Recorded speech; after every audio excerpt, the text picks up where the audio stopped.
हम हिंदी भाषा का पाठ क्रमांक 3 विचित्र आदमी देखेंगे पहले इकाई से। एक हास्य कथा है, एक हास्य कहानी है। ये लिखी है विष्णु प्रभाकर जी ने। एक आदमी कहीं जा रहा था। एक आदमी बताया गया है इसमें, जो कहीं जा रहा था वह रास्ता भूल गया। यानी वह रास्ता क्या हुआ, भूल गया। उसने उसको रास्ते का ख्याल नहीं रहा कि कौन सा रास्ते से उसे जाना था, वो भटक गया।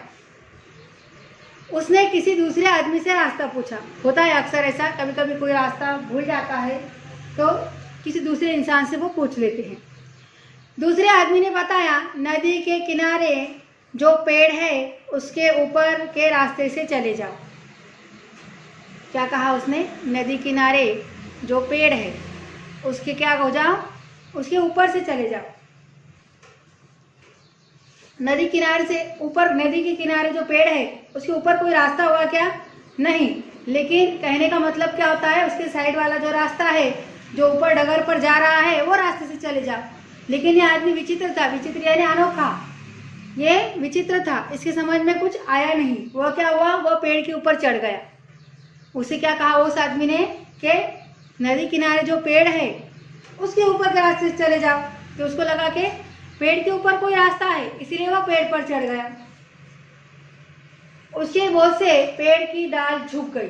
बोझ यानी उसका जो वेट था, उसके वजन से क्या हुआ, वो पेड़ की डाल जो थी जिस पर वो लटका था वो झुक गई। किसी तरह हाथों से डाल पकड़कर वह लटक गया। यानी क्या किया उसने, वो डाल झुकने के बाद हाथों से क्या किया, उसको डाल को पकड़ लिया और वो बीच में ही लटक गया। उसी समय अन्य आदमी घोड़े पर बैठा नदी पार कर रहा था। यानी उस पर, उसके बाद जो था एक दूसरा आदमी जो है घोड़े पर बैठकर क्या कर रहा था, नदी पार कर रहा था। नदी से उस पार जा रहा था, इस पार से उस पार। लटके हुए आदमी ने उसे पुकारा। लटके हुए आदमी ने क्या कहा उसे? पुकारना, आवाज लगाना, कृपा करके आप मुझे बचा लीजिए, नहीं तो मैं नदी में गिर जाऊंगा। कृपा यानी रहम करो मुझ पर, मुझे बचा लो, नहीं तो मैं क्या हो जाऊंगा, नदी में गिर जाऊंगा। घुड़सवार दयालु था, रहमदिल था घुड़सवार भी। उसने क्या किया, उसे बचाने का सोचा। वह घोड़े को लेकर पेड़ के नीचे आया और अपने हाथों से उसके पैर पकड़ लिए। लेकिन उसी क्षण घोड़ा आगे चल पड़ा। उसने क्या किया, घोड़े को जो है वो आदमी जहाँ लटका हुआ था वो डाल के नीचे खड़ा किया और उस पर खुद खड़े रहकर उस लटके हुए विचित्र आदमी के पैर पकड़ लिए। उसी पल यानी उसी पल क्या हुआ, घोड़ा जो है उसके पैर के नीचे से आगे चला गया। बेचारा घुड़सवार भी उसके पैर पकड़े हुए लटक गया। अब घोड़ा चले जाने की वजह से उसको पैर रखने के लिए जगह नहीं रही और वो भी उसके पैर पकड़कर लटक गया। यह देखकर उस विचित्र आदमी ने घुड़सवार से कहा, इस प्रकार लटके लटके तो हम दोनों नदी में गिर जाएंगे। यदि तुम गाना जानते हो तो कोई गीत गाना शुरू कर दो। उसने क्या कहा कि इस तरह से लटके लटके हम तो दोनों भी नदी में गिर जाएंगे, कब तक लटके रहेंगे? तुम क्या करो, अगर तुम्हें कोई गीत आता है तो गाना शुरू कर दो। वो क्यों? शायद गाने की आवाज़ से कोई यहाँ आए और हमें बचा ले।